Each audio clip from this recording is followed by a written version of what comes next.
Good evening to all of you. Happy Friday. Thank you for joining us for this 13 Plus newscast. I'm Mary Coleman. And I'm Dan Mars. It is Bear Down Friday at that, too. It Big is. homecoming weekend at the U of A. Well, we begin this evening with some of your top news headlines. Former President Bill Clinton is in town for a fundraiser event in the Foothills area. Now, we don't know much about this visit, but the former president landed in Tucson a little before 4 o'clock today. We had a crew near where he was supposed to be, and we'll keep you updated when we find out any information. If we do, a little bit of a secret thing going on there, Dan. Very presidential-like It is, of him. isn't it? It is. We kind of need to catch a glimpse of him at least. Yeah. Well, now let's get caught up on another story that we've been working on all day long. You might be seeing some smoke coming from the Catalina Mountains. We are monitoring a new wildfire that broke out this morning. The Gap Fire is burning on the northern edge of the mountains, about a mile east of the town of Catalina. Crews and air support are working to fight this fire. It is currently at 80 acres with no containment tonight, but at this time we don't have any reports of buildings being threatened. Well, you could almost call this story a case of life imitating art under the most remarkable circumstances. Yeah, an Israeli actor known on screen for portraying a soldier who defended a kibbutz in the first Arab-Israeli war found himself fighting Hamas in real life to defend the kibbutz on October 7th. Here's his story. I'll start to go through what happened on the 7th of October for me. So I was with my team celebrating my 30th birthday the night before. And we got called in the morning after we heard the missiles attack. For us, it was just a regular Saturday. It was a holiday in Israel. And we all got into our cars together. We left our girlfriends and friends that weren't called out at the party where we were at, and drove all together to our unit to get prepared.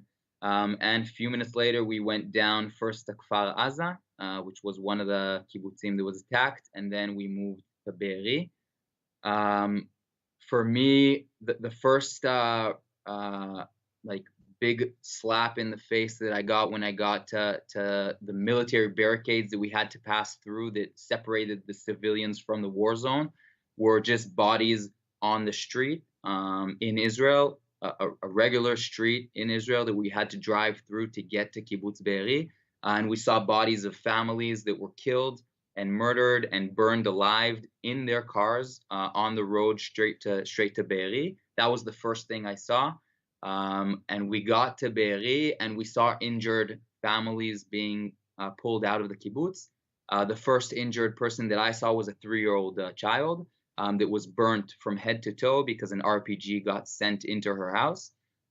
For me, as a commander in special forces, that kind of gets you into a whole different area in your head. You have to kind of cut out all those images and focus much more, because you realize that the people that are getting attacked aren't soldiers. They're not military. They're families. They're civilians. They're little kids.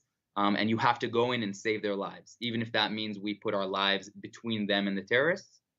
And going through Kibbutz Be'eri on the 7th of October was really something I never imagined, even as a combat soldier, that I'd see in my entire life.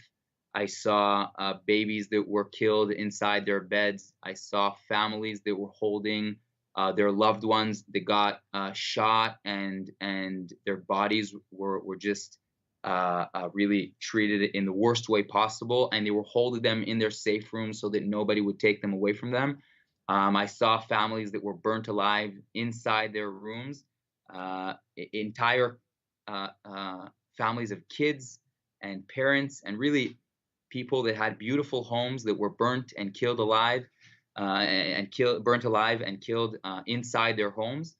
We just went through house to house, trying to save as many people and as many hostages as we could. And then by 7 p.m., we were on our way to the dining room in Be'eri to save 50 hostages, kids that were tied together and tortured in front of each other by Hamas terrorists. We were on our way to save them. And one house before the dining room, I got shot from the right by a terrorist, Hamas terrorist, with an AK-47. He shot off my finger. We managed to shoot at him and take out that terrorist. And after that, I got shot on my left side, 3 bullets, one in my chest, my shoulder, and my arm. And then the fight kept on going. My team kept on fighting until they managed to take down all the terrorists and kind of get me and my friend David David, that was with me there. Sadly, David passed away, leaving behind a wife and a beautiful child, a 6-month-old child. And I'm here today, luckily alive.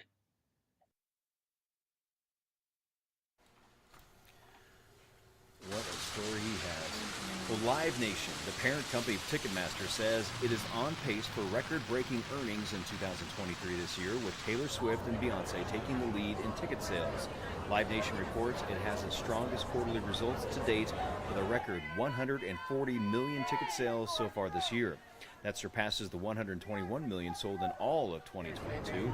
Earnings for the third quarter are reported $8.3 billion. That's billion with a B dollars. And that is up 32% from a year ago. Taylor Swift and Beyonce were the hottest tickets in town, but other stars also boosted revenue, including Pink, Harry Styles, Bad Bunny, the Jonas Brothers, and Bruce Springsteen.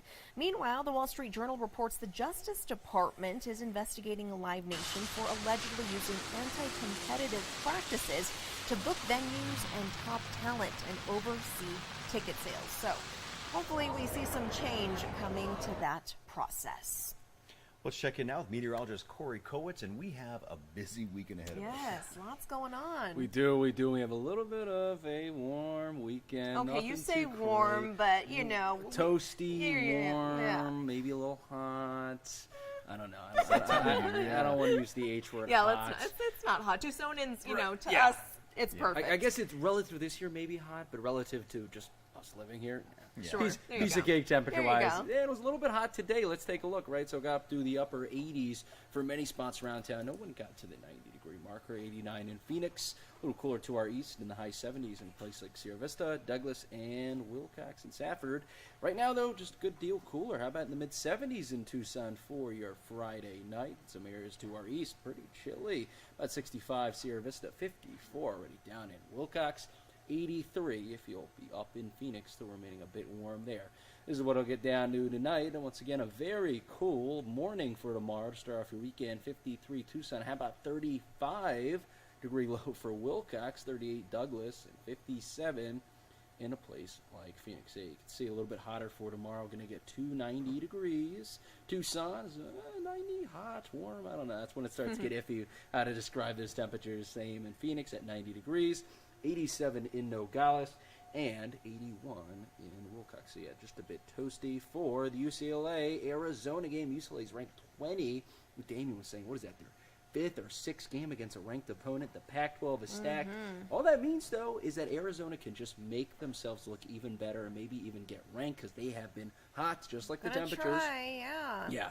So it'll be in the high 80s, possibly getting to 90 during the tailgate, you can see. But how about by game time? Mid-70s. That is really nice. And then by the game's end, mid-60s. Clear skies throughout, so this is what you should wear to the game. Yeah, it's going to feel like a little more like summer, so summer wear is appropriate. The short sleeves, a t-shirt, shorts, also water if you'll be out there at the tailgate for hours on end in the sun. Could get up to 90, so I'd pack a good amount of water. Maybe, just maybe a second layer.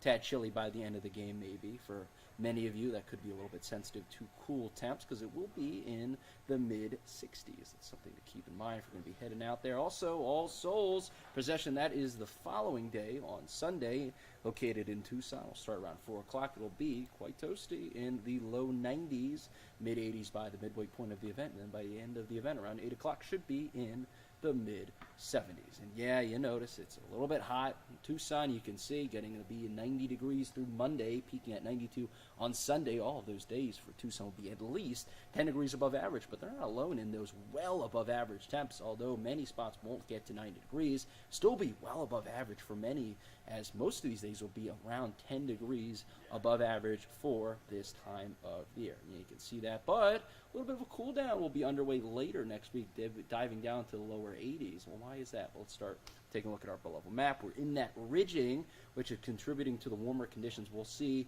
through this weekend and early next week. But then by midweek, a trough's going to look to come through, bring with it those cooler temps from the north and cooling us down again with a deeper trough by next weekend. So that's something to look forward to. And the 6 to 10 day outlook, which is Thursday through next Monday, which will be the period of later next week through next weekend, is saying about average temperatures which means cool fall-like temperatures. How about this, though, guys? Let's switch gears. So this is the same thing, but for 8 to 14 day, and this time it's for precip, and you can see above average precip. So that caught my attention. I was like, let me see what's going on here. Let me do a little investigating. So I'm going to use an upper level map this time, not to determine temperatures, but possibly some rainfall. And yeah, we have that ridging going through this week and through early next week, which will repel any rain. All the systems will ride on top of that. But trough looks to dig into our region. Won't be quite enough to give us any rain, but then by later next week, you can see a trough digging and some rain going on to our east in New Mexico. Yeah, that trough's going to dig pretty deep, which could mean it could produce some rain and showers and storms next weekend. I'm already looking to then because I want it to rain here. And it looks like there's a possibility, according to this, as it looks to move out by Monday with some rain lingering. That's what the European model is saying. So starting Saturday, we could get some rain in the region, possibly on the order of maybe up to ½ an inch for many spots for Tucson and areas east by next weekend. So that's something to look forward to, right, guys? As we'll be in a dry period for the next 7 days. You can see that increased cloud cover could be could be an indicator of things to come. Maybe some rain after a little bit of a hot period, and a cool down could be underway later next week. So hot, maybe a little cooler, maybe a chance of rain into next weekend. A little bit of everything. Yeah, so not everything is too doom and gloom with those little bit of warm up this weekend. I'll take it. Yeah, Perfect. I'll take it. Thanks, Corey. Well, this story is for those of you who have friends and relatives who don't live in Arizona. It's time to turn back time. On Sunday morning at 2 o'clock, it's 2 a.m., we fall back when daylight saving time ends. For most, that means an extra hour of sleep and brighter mornings. But for us, well, it means absolutely nothing, Mary. Woo-hoo! Benjamin Franklin actually proposed a version of daylight saving in 1784 as a way to save money on candles and lamp oil. Now you know. But it wasn't until 1918 that it was implemented in the U.S. Hawaii and, lucky us in Arizona, do not participate in changing our clocks. Some lawmakers have been pushing to make daylight saving time permanent, but the legislation has been stalled in Congress. I'm all with it. Like, if the whole country can get on board and be cool like us Arizonans. And you know, it makes you wonder why it stalled, especially when you consider why it was started to save on candles and lamp oil. We don't need to do that anymore. No, we Interesting. don't. Yeah, very. Now we know. I actually didn't know that, so hey. The more you know. Well, we leave you with a live look overlooking the Tucson metro area. Pretty gorgeous evening down. I know people are gearing up for a busy weekend. Yeah, it's going to be a lot of fun. We got All Souls Procession on Sunday. Of course, the tailgating and U of A game tomorrow. So stay safe out there.